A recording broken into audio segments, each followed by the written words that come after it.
I am Geoff Ellis. I'm the chef and owner of Mum Foods Smokehouse and Delicatessen in Austin, Texas. I started a farmer's market booth called Mum Foods.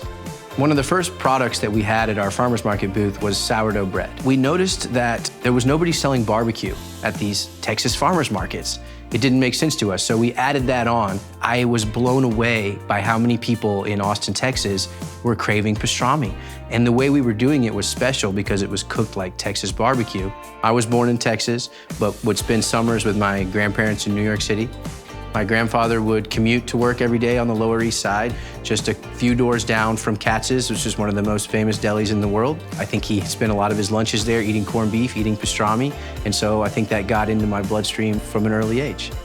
Growing up here, you would go into a barbecue restaurant, you would get a taste of the meat. There would be a guy there with a big knife slicing off samples. And the first time that I encountered delis in New York City, it was the same thing. And so they're making, different versions of smoked meat, but the feeling was the same. Beef is so important in this state. It's like if you're gonna have any kind of celebration that calls for bringing people together, you're cooking some kind of beef. Today we're gonna be cooking for a group of women who have obviously been very influential to me. It's gonna be my mom, my girlfriend, my stepmom, and a couple of our friends named Mary and Michelle Chang. We're gonna make a dish called Shaking Beef, and it's a Vietnamese wok-fire dish. It's a really fun dish because it's easy to throw together, it's quick, and it delivers a huge flavor profile for the amount of work that goes into it.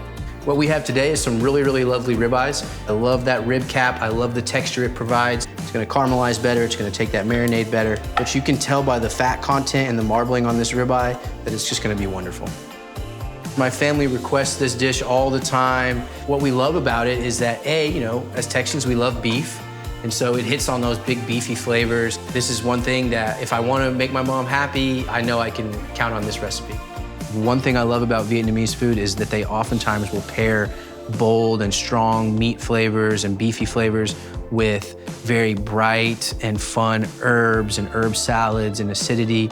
And so I love the juxtaposition between those two concepts, and I think Vietnamese food does it extremely well. I really, really like to cook this in a carbon steel wok for the high heat purposes here. You're gonna see it smoking and shimmering. Ribeyes have just spectacular texture once they're cooked. This particular cut of beef has got a good amount of fat. If we don't render enough fat out, the meat's not gonna be as tender as it could be. The garlic has sort of caramelized. All the sugars have got nice and brown. It smells incredible. So I think it's time to plate it up.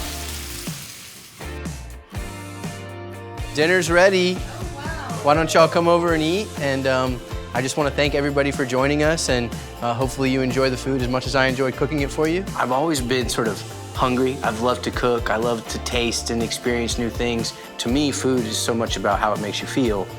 All of cooking is an act of love. I think that's what draws me to it. And if we can keep cooking for people for a long time and showing our love, that to me is success.